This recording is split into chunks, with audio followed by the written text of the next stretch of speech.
नमस्कार, सत्यहिंदी.com में आपका स्वागत है। एक नजर अब तक की सुर्खियों पर। बीते 24 घंटों में कोरोना संक्रमण के 2,82,970 नए मामले सामने आए हैं और 441 लोगों की मौत हुई है। कल कोरोना के 2,38,018 मामले सामने आए थे।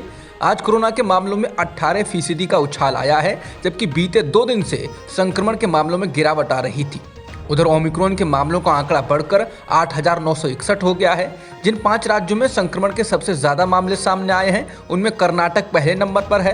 कर्नाटक में बीते 24 घंटों में 41,457, महाराष्ट्र में 39,207, केरल में 28,481, तमिलनाडु में 23,888 और गुजरात में 17,119 मामले सामने आए हैं।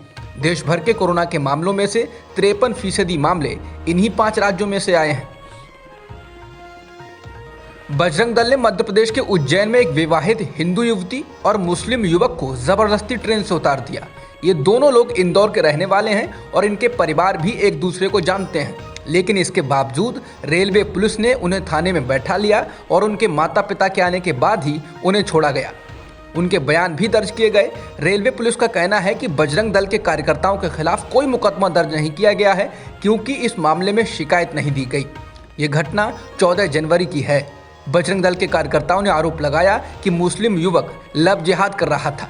उन्होंने उस पर हमला भी किया। इस घटना के वीडियो सोशल मीडिया पर भी वायरल हुए हैं। रेलवे पुलिस थाने ले जाए जाने के बाद महिला कहती है कि वो बालिग है, एक स्कूल में पढ़ाती है और बजरंग दल के लोगों की इस हरकत की वजह से उसका जीवन बर्बाद हो सकता है। समाजवादी पार्टी के संस्थापक और उत्तर प्रदेश के पूर्व मुख्यमंत्री मुलायम सिंह यादव की बहू अपर्णा यादव आज बीजेपी में शामिल हो गईं। उनको उत्तर प्रदेश बीजेपी अध्यक्ष स्वतंत्र देव सिंह और डिप्टी सीएम केशव प्रसाद मौर्य ने शामिल कराया। अपर्णा यादव ने 2017 के विधानसभा चुनाव में सपा के टिकट पर लखनऊ कैंट विधानसभा सीट से चुनाव लड़ा था, लेकिन वो बीजेपी की उम्मीदवार रीता बहुगुणा जोशी से हार गई थी। अब देखना यह है कि अपर्णा यादव को पार्टी उन्हें किस सीट से चुनाव लड़ाएगी, क्योंकि बीजेपी सांसद रीता बहुगुणा जोशी अपने बेटे मयंक जोशी के लिए लखनऊ कैंट सीट से टिकट मांग रही हैं और उन्होंने यहां तक कह दिया है कि अगर पार्टी चाहे तो वो इसके लिए लोकसभा सीट से इस्तीफा भी दे सकती हैं।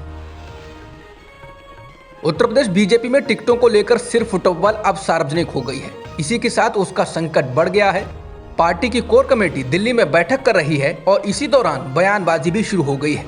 बीजेपी सांसद रीता बहुगुणा जोशी ने अपने बेटे मयंक के लिए टिकट मांगा तो दूसरे बीजेपी सांसद सुब्रत पाठक ने विरोध कर दिया। सपा सुप्रीमो अखिलेश की पत्नी डिंपल यादव को कन्नौज लोकसभा क्षेत्र से हराने वाले बीजेपी सांसद सुब्रत पाठक ने रीता बहुगुणा जोशी की मांग का सार्वजनिक विरोध करते हुए कहा कि पार्टी को दबाव में नहीं आना चाहिए। रीता जोशी स्वार्थ की राजनीति कर रही हैं। पाठक ने कहा कि रीता का कार्यकाल 2024 में खत्म हो रहा है। उसे खत्म होने के बाद वो अपने बेटे के लिए टिकट मांगे। उन्होंने कहा कि जिसे टिकट के लिए मना हो रहा है वो नाराजगी दिखा रहा है। बीजेपी में स्वार्थी लोगों की जरूरत नहीं है। पार्टी अगर स्वार्थी लोगों को टिकट देगी तो आम कार्यकर्ता क्या करेगा। सपा उपाध्यक्ष किरणमय नंदा ने मंगलवार को कहा कि पश्चिम बंगाल के मुख्यमंत्री और तृणमूल कांग्रेस प्रमुख ममता बनर्जी उत्तर प्रदेश विधानसभा चुनाव के लिए लखनऊ में अपनी आगामी रैली में समाजवादी पार्टी सुप्रीमो अखिलेश यादव के साथ शामिल होंगी। मंगलवार को कोलकाता में ममता बनर्जी से मुलाकात करने वाले किरणमय नंदा ने कहा कि टीएमसी प्रमुख 8 फरवरी को लखनऊ में अखिलेश के साथ संयुक्त वर्चुअल रैली करेंगी। रैली के बाद प्रेस कॉन्फ्रेंस करेंगी। किरणमय नंदा ने कहा कि दोनों नेता बाद में वाराणसी में वर्चुअल रैली करने की भी योजना बना रहे हैं। सपा नेता ने कहा कि टीएमसी ने यूपी चुनाव के दौरान सपा को समर्थन देने का फैसला किया है। आम आदमी पार्टी के राष्ट्रीय संयोजक अरविंद केजरीवाल आज गोवा में पार्टी के मुख्यमंत्री के चेहरे का ऐलान करेंगे। आम आदमी पार्टी पंजाब, उत्तराखंड, उत्तर प्रदेश के साथ ही गोवा में भी जोर शोर से चुनाव लड़ रही है। केजरीवाल ने गोवा के लोगों से मुफ्त बिजली देने, नौकरियां देने और बेरोजगार युवाओं को भत्ता देने सहित कई बड़े वादे किए हैं। इसके साथ ही उन्होंने 18 साल से ऊपर की महिलाओं को हर महीने 1,000 रुपए देने, बेहतर स्वास्थ्य सुविधाएं मुहैया कराने सहित कई वादे किए हैं। 40 सदस्यों वाली गोवा की विधानसभा के लिए एक चरण में 14 फरवरी को मतदान होना है।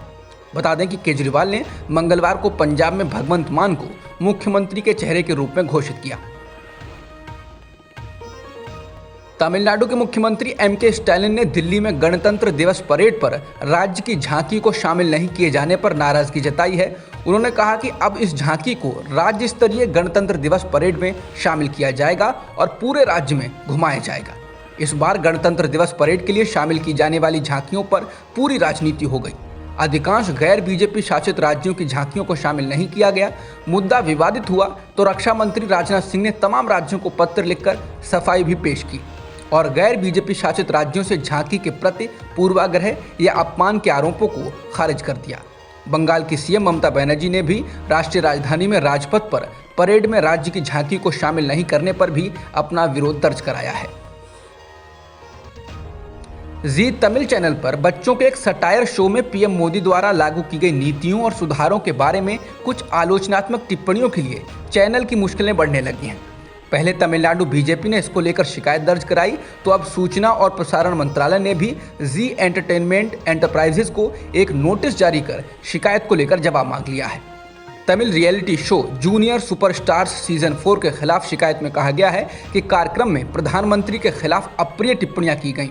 शो में एक तमिल फिल्म का संदर्भ दिया गया था जिसमें अभिनेता ने अंग्रेजों द्वारा नियंत्रित एक अलोकप्रिय राजा का किरदार निभाया था जो अपने देश में बड़े संकट और अकाल के बावजूद विलासिता का जीवन जीता था।